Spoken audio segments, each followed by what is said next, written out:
I wanted to welcome all our participants and all our attendees to our second annual institutional investor meeting of the Homestead Funds. As always, we appreciate everyone's support. We appreciate your investment and your trust in RE Advisors, the investment advisor to the Homestead Funds. We got a little bit of a different meeting today than we had last year. As you all remember, if you joined us, it was our 30th anniversary last year. Today, we're going to focus on business highlights, capital markets review, and then discuss what's going on in rural America, both from a legislative standpoint, economic standpoint, and then we're going to drill down to the investment standpoint and what we're doing within the Rural America Growth and Income Fund. And then we'll cover what's going on within Homestead in the future.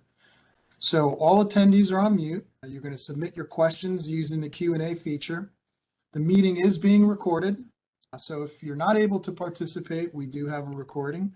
You will get CEU credits, and all you have to do is show proof of attendance, and we can provide you with that post-meeting. We're going to kick off the meeting with a message from Jim Matheson, CEO of NRECA. I want to welcome all of you to this meeting, the Homestead Funds. I think it's really important to have these opportunities for the electric cooperative community to engage with Homestead Funds, with the staff members of Homestead. Now, something that's happened over the last few years is Homestead has really worked hard to develop products and services that really try to meet the needs of the electric cooperative family. And that's true to their roots because NRECA started the Homestead Funds. And I've seen it happen. I've seen the interaction with Homestead and co-ops to help manage different risks and create new opportunities. And I think this meeting is a great opportunity to share ideas. It's also a great opportunity to get to know folks at Homestead. And I encourage you as you go away from this meeting after to keep those relationships in mind, to reach out to Homestead if you have questions. It's an important part of everything we do at America's Electric Cooperatives, where we're trying to serve our membership in terms of their efforts to serve the consumers and the communities that they serve with electricity. Really appreciate you all attending today. Good luck with this meeting and continue that relationship with Homestead Funds. It's always great to hear and get the support of the leadership at NRECA, Jim Matheson. He's been a great partner as we've expanded the products and services at Homestead Funds. We thought we'd start the meeting by looking in the rearview mirror about some of the highlights that we've experienced this past year. Given we're still in the midst of a pandemic, we came back to the office in August in a hybrid work environment, but that doesn't mean we haven't stopped working with cooperatives and leadership and employees on our outreach on some of the things that we're doing to help both cooperative management manage their business and individual manage their investments. Our guest speakers for this segment is Brian Allen, who I'm sure many of you know, who's all over the country with his partner, Raymond Scott. But we're going to ask Brian to give a little bit about what we've been doing out in the field. And then we're going to hear from Laura Tillman, our Chief Marketing Officer, about all of the work that Laura and team and RE Advisors is doing on our digital outreach and our digital experience for clients. And then last but certainly not least, we're going to have Beth Civarolo, who's our Director of Mutual Fund Operations and who also manages our client service area, talk about our transfer agency conversion and really why we undertook this huge undertaking, how that's going to improve the investor experience, and share with you all some of the things that we have planned in the very near future as of the first week of December. Brian, why don't you kick it off for us and share with our participants and attendees everything that you've been and Raymond's been doing out in the field. Thank you, Mark. I'm proud to report that despite limited travel to visit cooperatives in 2021, our Homestead Funds financial professionals continue to be fully engaged with our cooperative leadership and employees. As you can see on the map on this slide, our financial professionals conducted nearly 175 meetings year to date in a variety of states and a variety of meeting options. We were able to achieve these numbers because Homestead Funds provides a diverse menu of meeting options for our financial professionals to have discussions about Homestead Funds, investments, products, and services in an environment of the cooperative's choosing. For example, Our most popular meeting option in 2021 was virtual all-employee and leadership meetings. An all-employee presentation provides your leadership and employees with an overview of Homestead Funds and the products and services that are available at an organizational level or in an individual employee's investing needs on a personal level. Since the beginning of the pandemic, we have seen a large majority of cooperatives appreciate virtual meetings as it allows for more schedule flexibility and it gives employees the option of joining the meeting in a group setting or remotely. Whether it's Microsoft Teams, Zoom, or Skype, we're happy to explore the virtual settings that can meet the technology needs and requirements of your cooperatives. Another type of meeting that we participate in a little bit less than we had in the past is all-in-person, all-employee leadership meetings, which means is that we traveled out to visit some cooperatives in 2021 and do some all-employee presentations live in front of the employees, and also did some one-on-one sessions during those visits. We would be happy to explore 2022 calendar opportunities to visit cooperatives in person to deliver these all-employee presentations and have these type of meetings. This type of meeting would provide the same information as a virtual option, just in person. Another type of meeting option is pre-recorded presentation meetings. These type of presentations are a condensed version of our all-employee meetings and can be used as an add-on strategy for safety meetings or other employee meetings to provide a Homestead Funds perspective on how we can help your employees and your leadership. Finally, Homestead Funds is proud to announce that we have a new meeting option to provide our shareholders with a personal experience to visit with one of our financial professionals. As of July 2021, Homestead Funds now offers an online meeting scheduler for cooperative employees across the country to book a virtual or telephone appointment at a designated date and time to meet with a Homestead Funds professional. Using our website at homesteadfunds.com, an individual can select a meeting topic, time, date, and preferred meeting style, whether it's virtual or telephone call. A confirmation email and calendar invite would be sent out to confirm the appointment. And for individuals that need extended hours because they're working during the days, we have appointments available until 7 p.m. Eastern Standard Time, Monday through Thursdays of most weeks. My colleague Raymond Scott and I would love to connect with you to discuss any of the before-mentioned Homestead Funds meeting options for our financial professionals to work with your cooperative leadership and employees. Feel free to contact us using the information on this slide. Yeah, it took us a couple of years to build the online scheduler, and it's something that you're going to hear a lot about in the next several months. Connecting with individuals to help them manage their personal investment needs is a cornerstone of what we look to do for our membership. So you're going to see a lot of this, and it allows people to talk one-on-one with someone from the Homestead team about their personal savings goals. We're really excited about that, and we hope that that takes hold and in our cooperatives that people get more and more comfortable going online and booking that one-on-one appointment. We'd love to visit in person, but it's a big country and there are many co-ops, and this is a way that we can maximize our time and your people's time to fit their schedule. With that, Laura, why don't you take it over from what's going on in marketing? Thanks, Mark, and thanks, Brian. And we appreciate everybody's joining us today. I want to give you an update on some marketing initiatives underway this year. It certainly has been a busy year. First off, we took a fresh look at our brand. We have come up with a new logo and redesigned the website. We'll preview those today. They're coming live in December, but we'll give you a look today. We also refined our messaging. We wanted to make sure that we were telling the story of who we are and what we do in the most meaningful way for cooperatives. When you think about Homestead's brand story and what is authentic for us, what really differentiates us from other financial services companies, it's cooperatives. We hope that the brand work that we've done this year, the new website, really communicate the focus, the care, and commitment that we bring to those partnerships. The next slide is our new logo. In line with that investing for a brighter future tagline, you'll notice right away that bright color palette, the sun coming up over fields or waves, depending on your point of view.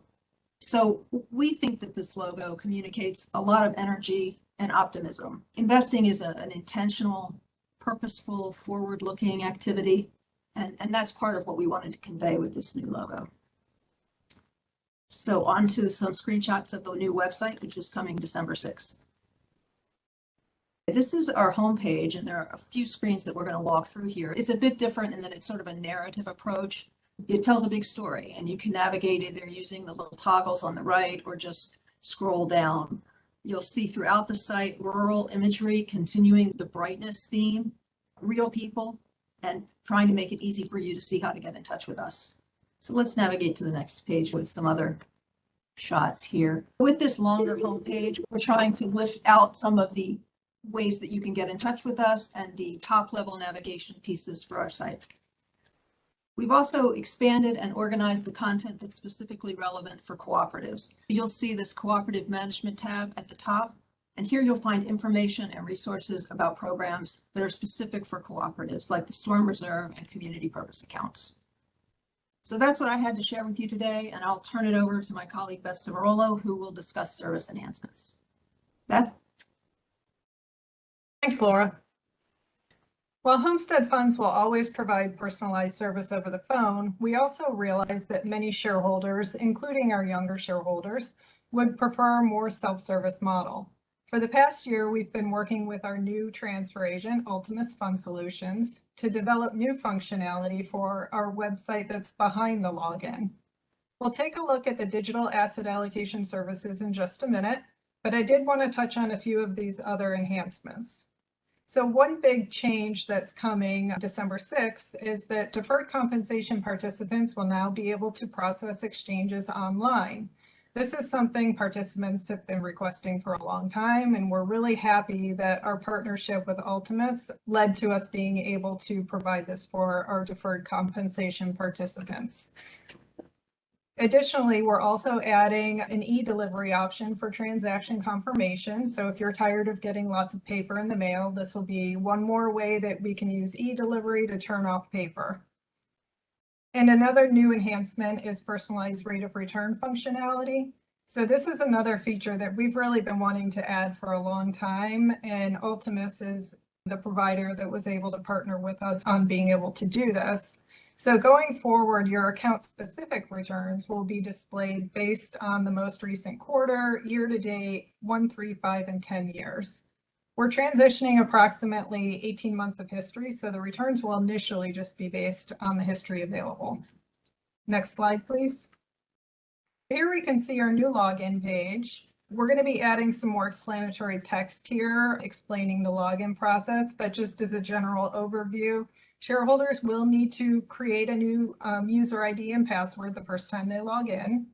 And then our administrators for the cooperative-owned accounts will be contacted directly through email to transfer their current user ID to the new platform.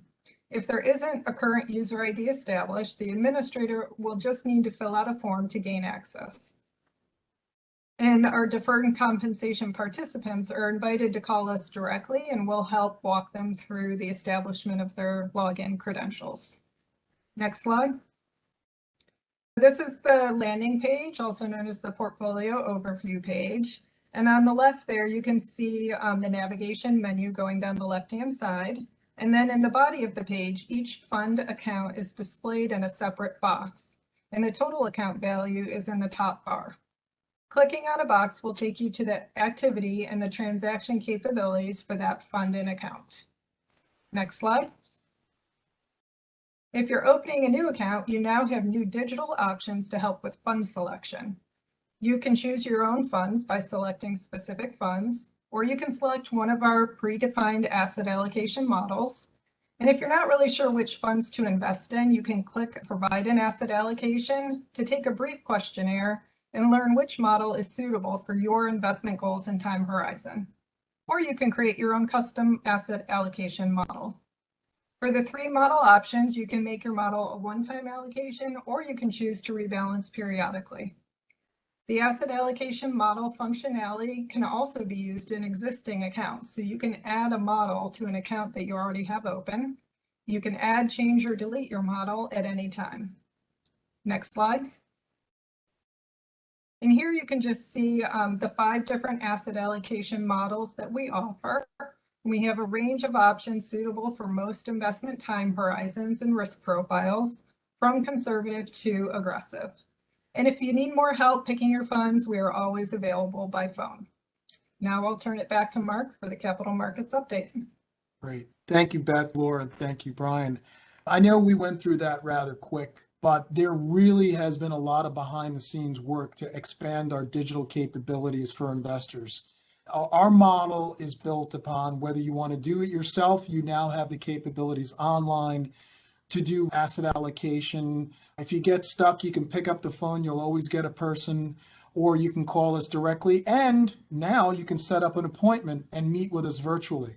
We've expanded our services and the whole new logo. This is the last time you're going to see the Homestead logo in the brown and gold. As Laura pointed out, we're moving towards a blue-green, more brighter future look and feel. And of course, a brand new website that's going to improve navigation. We did this not in a vacuum. We created all these additional services, upgrades, with you all in mind and conversations with you. Several of you may have worked with us in the design, and we thank you for it. A lot of what we do is based upon conversations with you. We're going to pivot a little bit. The next segment of the meeting is going to talk about the markets, legislative, rural economies, and then drill down into how that might affect the portfolio. So our capital markets update is going to be, real quick. If we can go to the next slide. I'm just going to touch on a couple of themes that it's on everybody's mind. And one is, will supply chain pain persist, and inflation? And then what does that mean for interest rates in the stock market? We still have a supply chain situation. It hasn't dissipated. It's something that when we looked on early in 21, we thought by the end of 21, it would start to slow down and things get back to normal. Well, that pushed back into 22. And now people are saying hopefully by 23, we'll get back to some degree of normalcy. As bad as it is, there are some bright spots. Just today, Walmart, as everybody knows, one of the country and world's largest retail distributor of goods and services, both in-store and online, announced that supply chain issues are starting to improve for them. Now, that is a unique situation, but it is positive news because Walmart has the financial strength and resources to get their own container ships, not containers, where they can go to different ports. They've improved their inventory. They have their shelves stocked. So the big ones are able to push through some of the supply chain issues. Your mom and pop local stores, that's where we see in 22 a little bit more pain that will persist. It's not a US problem, it's a global problem. Supply chain issues persist throughout the world, whether it's the commodities to build the components that then have to get shipped to assemble those goods in the US or other countries. There are issues. There are trucking issues. There are warehousing issues. And of course, there are labor issues. It sounds like all doom and gloom, but we did hear some bright spots today. And hopefully in 22, we'll see this start to work its way through the system. But the average wait time in October, where we thought time was going to get better, was now 17.7 days. Next slide, please. So what are the drivers of inflation? Certainly supply chain is a driver of inflation. Labor is a big issue when it comes to inflation. Energy costs are a big part of inflation. The Federal Reserve and their easing or their tightening or their unwinding of their bond buying program, the dollar, where we're seeing forces pushing higher inflation. This is what's happening as we go right now. I will say for 2 decades, we haven't seen inflation above 2%. We've averaged on any given year over the course of 2 decades around 1.8 to 1.9. We've never really hit that 2%. Well, we've had labor costs remain relatively flat. We're now starting to see that change. And again, that's globally. So tighter labor markets mean rising compensation for workers. Supply chain issues mean higher prices for commodities, for goods. Certainly, the Fed, with regards to their easing of monetary, the availability of credit, contributes to that. We're going to start to see some of those issues affect inflation, and we think that inflation is going to be above 2%. Certain economists may say between 3 and 4% for next year. We'll see, but I think inflation is on the rise, but let's put it in perspective. It's nowhere near what we saw in the 70s. There are a lot of factors that won't contribute to 70s type markets. For those of us that are old enough to remember, we're nowhere near that type of situation. Next slide, please. What is the inflation outlook? As I talked about, when you look at that blip between 21 and 22 of December, we're going to see that throughout the course. I think it probably can extend a little bit into 22, and maybe by the end of 22, we'll see it back, but still above 2%. If you consider that to be bad news, let's put it in perspective. If you look at 18 through 20, if we were to go back 10 plus years, it's relatively flat, where we've seen that kind of stability on inflationary pressures. So bottlenecks in supply, labor costs, energy supply issues, it's somewhat transitory, but we also think it's going to be somewhat embedded in future prices. Next slide, please. I talked about energy concerns. I think energy is a byproduct of supply and demand. And the supply is controlled by either countries or major oil companies and coalitions, if you will. Natural gas prices are up, home heating oil is up, propane is up. If we have a cold winter, you're going to feel the pain, not maybe in your bones because of the cold, but because of the bill that you get. We're at multi-year highs. And some of it's by design, some of it's by just turning the plants back on. But that's, again, a byproduct of the people making those decisions. So we think energy prices will be high this winter. Let's just hope it's a warm winter. Next slide, please. I talked about labor shortages. It's really where you get into the services, leisure, hospitality sectors. So what we would call the non-professional jobs. People are not going back. You've seen suffering in those areas. You can drive on any given street in any town in America. Hiring will pay a bonus for starting. We've had some major food chains offering bonuses, etc. So where you're seeing non-farm payroll issues is in the leisure hospitality. But we have a labor shortage issue in the country. And we'll see when people go back to work, how they go back to work.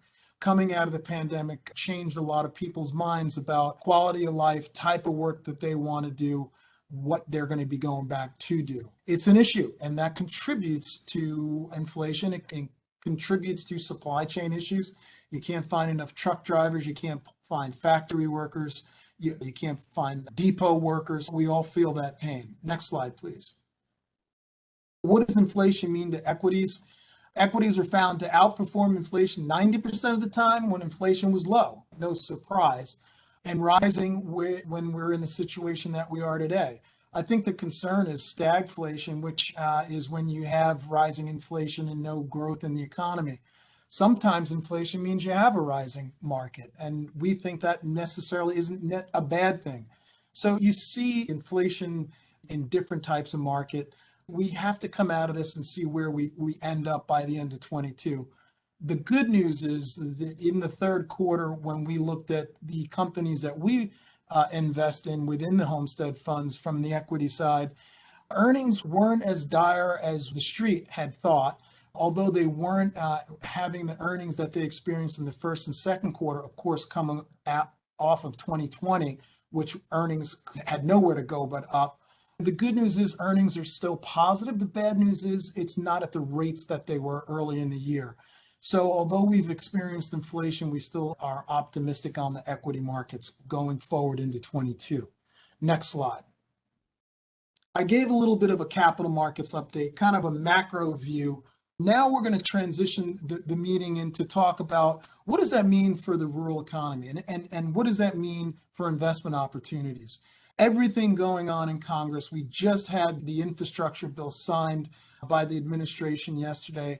We're going to kind of have a funnel. We're going to go over the legislative update and what that means, and then we're going to drill down to what does that mean for rural economies, and then we're going to drill down to what does that mean for opportunities to invest in our new Rural America funds. We're very pleased today to have two of our senior professionals here at NRECA to join us. First off is Louis Finkel, who's our Senior Vice President of Government Relations. Many of you know Louis. He's our in-house expert on what's going on the Hill. And we've asked Lewis to break down what's going on in the bill and what that might mean for the communities to which all of our memberships reside. So Lewis, all you. Good afternoon, Mark, and good afternoon to all of you. I appreciate the opportunity to share some thoughts with you about this intersection of politics and policy and how it has the ability to create additional investment and additional economic opportunity in our rural communities. Before I jump to my slides, let me quickly try to give a broad overlay. We are now in November of the first year of a presidency, a president that had a pretty aggressive and ambitious agenda. And he has tried to work constructively with a Congress that is one of the most narrowly divided Congresses in our history, though a Democratic majority, a razor-thin majority, with the 50-50 Senate and an 8-seat majority in the House of Representatives. Legislating was hard before these narrow majorities, and now it is even more difficult. So the idea that the president signed a bipartisan infrastructure bill into law yesterday is somewhat historic. President Biden is the 4th president in a row to talk infrastructure, talk about the importance of making significant infrastructure investments in our country. And it's not just about crumbling roads and bridges, airports and waterways. This infrastructure package makes significant investments in our rural communities. It puts $65 billion into broadband build-out. Now, a portion of that is going to be to help our most vulnerable in our communities that can't afford to pay their bills to do that. A kind of a LIHEAP-esque program for any of you that are familiar with LIHEAP, which helps low-income energy users, heating and air conditioning users, pay their bills. They've created a program with billions of dollars in federal funds to try to help pay for those that can't afford it. But they're also going to deploy $45 billion into states and into rural communities to try to bridge that digital divide. They're going to put $73 billion into energy infrastructure. This is the first significant federal investment into transmission, into upgrading distribution systems, into deploying electric vehicles and electric vehicle infrastructure around the country. That's just kind of in our electric cooperative wheelhouse. Beyond that, they're going to make significant investments into water treatment and water infrastructure. And then additionally, try to put some more money into environmental cleanup, environmental mitigation, resiliency. This is all job creating, much of it shovel ready. But the president's ambitions don't end there. If we could jump to the next slide. The president also wants to make investments in this reconciliation package. I talked about the bipartisan bill. The Democrats have a Democrat-only agenda, which makes investments across the economy, in energy, in deploying electric vehicles, putting more money into broadband. And they're going to use, instead of direct federal dollars in this reconciliation package, the biggest piece to invest in energy and frankly, to try to support a transition to decarbonization is use of the tax code. Billions of dollars in tax incentives for deployment of clean energy resources, of demand side mitigation. And this is for wind and solar, for carbon capture and sequestration, for investments in new nuclear. And I know that sounds like a dream of deploying and building more nuclear, but there are tax incentives for both production and for construction. These are all mechanisms that can help build the economy forward, make significant investments in our rural community, and create great opportunities in the rural communities served by our cooperatives. Thank you, Lewis. There's a lot of positive momentum about money pouring into rural economies. Legislatively, we've got past the first hurdle. And it's something that is not going to be immediate, although there are shovel-ready. We are hearing about how the carve-out is going to be for each state and each type of project. But, we're talking about a 3 to 5 year commitment that what we see from an economic standpoint is going to start translating into good paying jobs, increased productivity around the country with this infrastructure build out. This is the first step, and appreciate Lewis giving us the legislative. Now I want to bring on Joe Goodenberry, NRECA lead economist, to talk about what does that legislative package mean to our rural communities. Joe, if you can take it away and share your thoughts with our attendees, that would be great. Thanks, Mark. I appreciate the introduction and the opportunity to speak with all of you today. As Mark mentioned, I am going to touch on some of the potential impacts of the infrastructure bill that Lewis discussed. But before I do that, I am going to check in on some of the data that we're seeing and what's the outlook for the rural economy to set the stage. We can go to the first slide here. Looking at unemployment, this is data from BLS. And what I've done here is calculate the unemployment rate for rural counties. That's the blue line. And then I compared it to the national rate in gray. And what immediately should stick out is that the rate in rural areas has consistently been lower throughout the pandemic and now during the recovery, suggesting that rural areas have weathered the storm a bit better. And by August, we saw the rate in rural areas reach the same rate that we had back in February of 2020. And in September, it fell even further, now below the pre-pandemic rate. Part of the reason we're seeing lower unemployment in rural areas is partially due to a different industry mix. Of course, rural areas have a higher concentration of manufacturing and ag jobs. And for both of those industries, the LS data do show that unemployment rates have mostly recovered.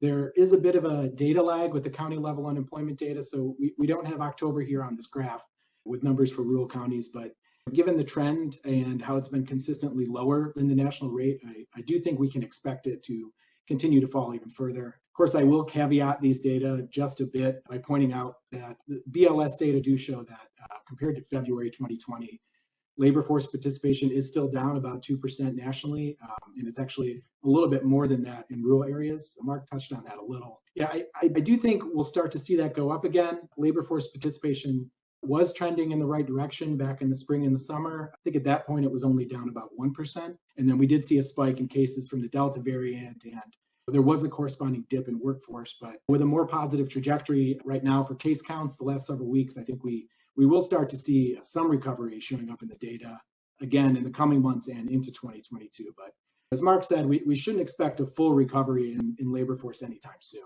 We can go to the next slide.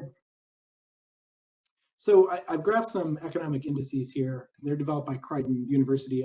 I really like these as sort of a real-time barometer of the rural economy. They kind of provide a good backdrop to talk about some of the issues we're seeing. With all these indices, a value of 50 represents growth neutral, and level above 50 would point towards expansion. I'll start with the Mid-American Business Conditions Index. That's in dark blue, the top line there. That's focused on manufacturing. It's a composite index based on surveys of supply managers in a 9-state region across the Midwest. This index has been above growth neutral and above pre-pandemic conditions for a while now. It just went up again in October to about 65, which that's not quite as high as what we saw back in the spring and the summer, but that's still a very healthy number. And historically, it's actually a higher value than what we saw throughout all of 2019. So, this is a positive indicator for the manufacturing industry, which is one of the primary drivers of the rural economy. However, we do know that the pace of growth, it's going to be slowed a bit by these supply chain bottlenecks that Mark had discussed. So I also graphed in light blue the Rural Main Street Index. It's based on surveys of CEOs in rural areas that are primarily dependent on agriculture or the energy industry. We saw record highs for this index in the 70 to 80 range back in the spring, but it's gone down a bit since then. We saw it go back up again in October to about 66, which, again, to put it in context, that's still a historically high value for this particular index, which, it's actually only been above 60 a handful of times over the past decade. So that's still a very positive outlook here, driven in part by farm exports, which are up 25% since last year, according to USDA, as well as strong commodity prices. Prices for corn and soybeans, they have come down a little bit recently, but we need to remember they're still up at levels that we haven't seen for the last 6, 7, 8 years. And wheat prices are also still up. USDA recently projected a 20% increase in net farm income for the year, and that does correspond to this strong outlook. So the third and final index here on this slide is the Rural Confidence Index. It measures expectations and confidence in the rural economy looking 6 months out. And right now, this is still comparable to pre-pandemic levels, and it is above growth neutral, but we did see a drop in October, which is probably stemming from some of these rising concerns about supply chain and inflation issues. Farm input prices have gone up for a variety of items such as herbicides, pesticides, fertilizers. And in addition, there's elevated feed and construction costs. Mark talked about high natural gas and energy prices. That's having an impact here too. So The outlook here is positive, but we are seeing some things that should temper our expectations a bit. Eventually, as these issues start to resolve, hopefully later next year, I expect we'll see confidence back up even higher. Next slide. I did want to just briefly touch on small businesses since they are so important to the rural economy. This slide shows the Small Business Optimism Index. It's based on surveys from the National Federation of Independent Businesses. And after some recovery in the spring and summer, this index has started to dip in the last couple months. And that's really reflective of some of those supply chain and labor shortage issues. 90% of small businesses surveyed reported that they've seen at least some impact from supply chain disruptions. And that's led to lower inventories, and then inflationary pressures have led to higher costs. Also, small businesses can sometimes have more difficulty finding workers. They typically have less flexibility in budgets to raise wages or absorb increased costs. But surveys did show independent businesses reporting some improvement in the number of unfilled positions in October, hopefully hinting at some slight easing of that very tight labor market. And again, just to put things in context, if we're looking at now versus a year ago, we see an expectation that things are looking better heading into 2022 than they were heading into 2021. You kind of see that reflecting in this graph. But we need to remember this is still a growing economy, though that said, there are some concerns. But the last point I want to make on this slide is that this optimism index is based on surveys conducted prior to the passing of that bipartisan infrastructure bill. We may see a boost in optimism from that, which does sort of lead in well with my next slide. I did want to talk about some of the economic impacts that we might expect from the infrastructure bill. When shovels do start hitting the ground, we are going to see an impact from that increased economic activity. And I wanted to mention multipliers here. That's one way that we can measure the initial impact, and it's not just the direct impact to the industry where you're injecting spending, such as construction or maintenance, but it's going to influence all the indirect industries as well, like materials or equipment manufacturing, for example. And then, of course, we also have what we call induced effects. That's where extra income being earned by workers leads to folks spending more money in the economy. And typically, infrastructure spending does tend to have a relatively high multiplier compared with other types of government spending. And I've done some preliminary analysis of my own on this using the in-plan input-output model, looking specifically at spending on energy and broadband infrastructure. And I found that for every $1 billion spent on construction of power or broadband systems, you could potentially get a GDP impact of $1.4 billion, as well as 13,000 new jobs added. That's a pretty impressive bang for your buck. And as we learn more about which projects are going to get funded and where, we'll have a better idea of the impact. But given how many of these infrastructure projects can potentially occur in or adjacent to rural areas, we do expect a boost for rural economies. And so far I've only talked about the benefits of the initial investments, but over the longer term, we're also going to see additional impact from the actual infrastructure improvements after projects are completed. Broadband is a great example of this. We know that closing the digital divide can lead to numerous quality of life improvements, but we also see additional economic benefits through efficiency improvements for all types of rural businesses. For example, there's use cases for electric system operations, also precision agriculture, another example that can increase farm productivity and profitability. Certainly, investments in the energy industry can enable a number of economic opportunities. Transmission upgrades can help the industry, but even things just like weatherization and energy efficiency improvements can help put more money in pockets. And lastly, just in general, we can't forget how investment in transportation infrastructure and repair and improvements to roads, rail, ports, and waterways, that can have a broad impact on a number of industries, including the potential to improve logistics for both the agriculture and manufacturing industries throughout rural areas.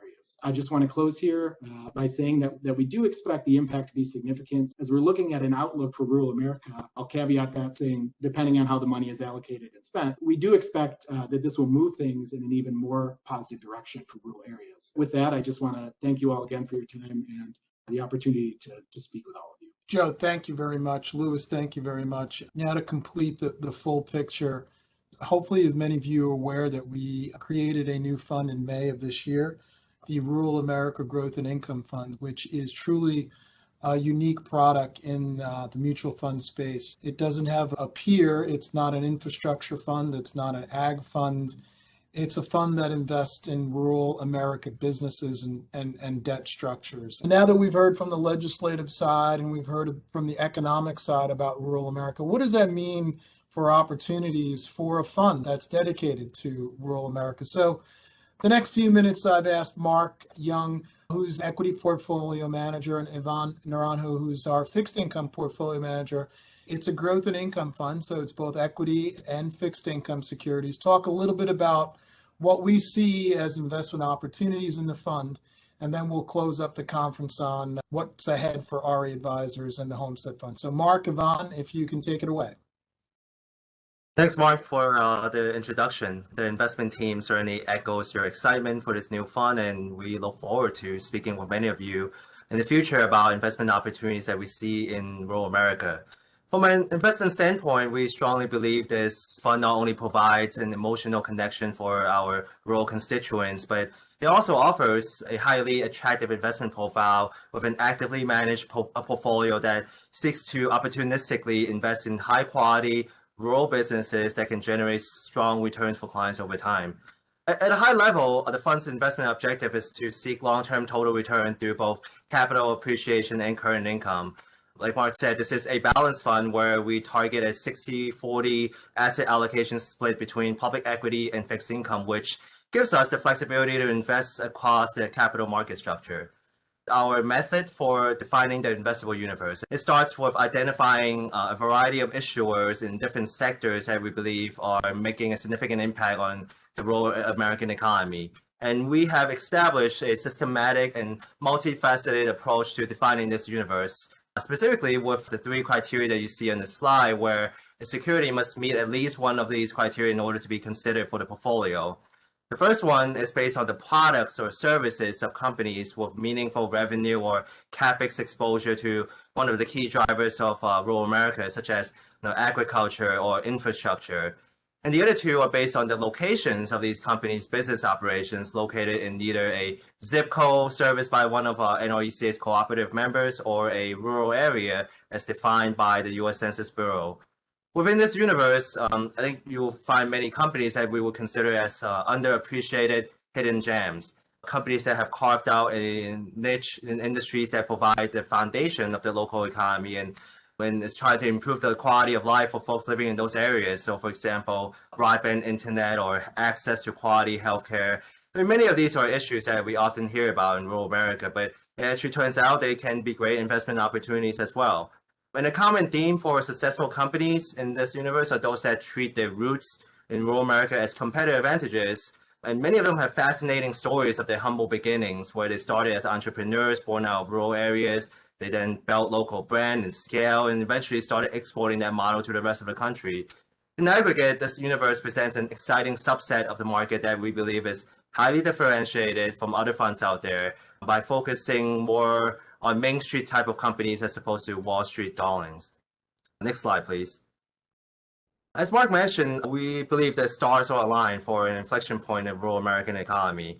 And on this slide, you can see a list of some of those key economic drivers that we believe will help empower this revival.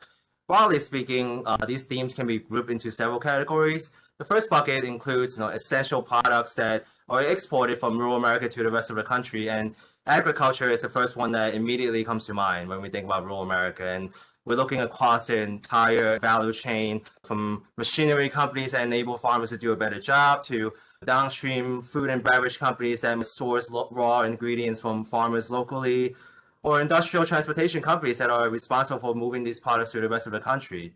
Then the second bucket consists of companies that are addressing underinvested infrastructure needs, and that includes the broadband and wireless communication services companies, or other significant areas of infrastructure needs such as road and highway, power, water, waste infrastructure, which are highlighted in the recently passed infrastructure bill. And last but not least, the third bucket comprises of what we would call local champions.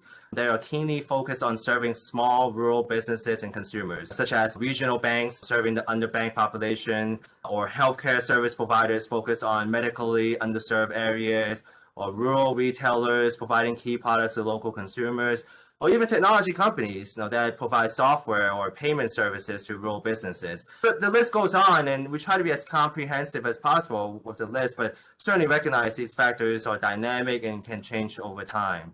Next slide, please. Here on this slide, we show the fund's top 10 holdings, which provides a good representation of our positioning If you look at the second column on the table, which shows the industry classification of each of the top holdings, you can see it's a fairly diverse group across different sectors like software or pharmaceuticals or real estate or financials, and exposure across many of the themes that we just discussed on the previous slide. I mean, rural is not just made up of one or two industries, but there are many different aspects to life out here and many different type of companies supporting these local communities. And as active investors, we employ a similar philosophy as our other homestead investment strategies, where we are highly selective and also opportunistic in seeking quality businesses with strong long-term fundamental outlook. But in this case, we just have an additional rural America thematic overlay as an investment criteria. Next slide, please. While many of the companies in the portfolio are based on those rural economic factors, as described earlier, we also have two other criteria that are based on the locations of the company's physical operations. So looking at the map here, which shows NRECA's co-op footprint, color in yellow, overlay with the blue dots or markers of the headquarters of all the fund's current equity holdings, you can see a pretty wide dispersion across different U.S. geographies where our co-op members are based. We believe this map helps demonstrate why we are highly differentiated compared to other mutual funds out there, where their holdings are probably heavily concentrated in only certain metropolitan areas of the country. And our belief is that investing in the companies that are important employers and taxpayers in these local areas would be one of the best ways to help create economic opportunity in rural America. Hopefully, tell from this presentation, we've been thoughtful with our investment approach in terms of developing a role-focused strategy, casting a wide net for defining the investable universe, and most importantly, identifying the specific industries and companies that are impacting rural American society. And with that, I'll just pass it over to Yvonne to briefly discuss our strategy on the fixed income side. Thank you, Mark. If we just backtrack to the top 10 holdings, the one holding that is clearly fixed income only would be our agency exposure in the Federal Farm Credit Banks Funding Corporation. For short, it's FFCB. It is important to note that our biggest holding there is an agency. We also hold debt in corporate entities where we do find impacting and compelling stories. On the fixed income sleeve, we were able to use the corporate side, which would be regular corporate entities, but also an additional set of securities. If we just speak of impacting on itself, in the fixed income sleeve of the Rural America Growth and Income Fund, we have the opportunity of investing in a set of entities in sectors like agencies, like asset-backed securities, and municipals, to name a few. So if we just go back to our biggest holding in that top 10 holdings list, which is the FFCB, you would ask yourself, what is the FFCB? Well, it is an agency that issues debt securities on behalf of the banks of the farm credit system. And they support rural communities and U.S. agriculture directly with reliable, consistent credit and financial services. So it is a network of cooperatives owned by its borrowers. So the borrowers are farmers, ranchers, agricultural cooperatives, and rural customers. When you look at portfolio construction, we own securities like the FFCB as an agricultural risk-free asset. And if you look at our map, it's right on target. We really aren't about mimicking or about like gimmicking anything. We really are going straight to target. So if we just speak of further examples of targeted exposures in the fixed income sleeve, and we just pick, for example, the securitized space, we're investing in cell phone towers, agricultural production loans, agricultural land mortgages, multifamily housing in needs, particularly rural areas. If we just look at, for example, municipals, we participate in healthcare, school districts, water treatment, and sanitation plants. That's just to give you some examples. So if you look at all these different themes, and if you look at the prior slides where we had the infrastructural bill sliced into different economic sectors, all of these areas are very much addressing those needs.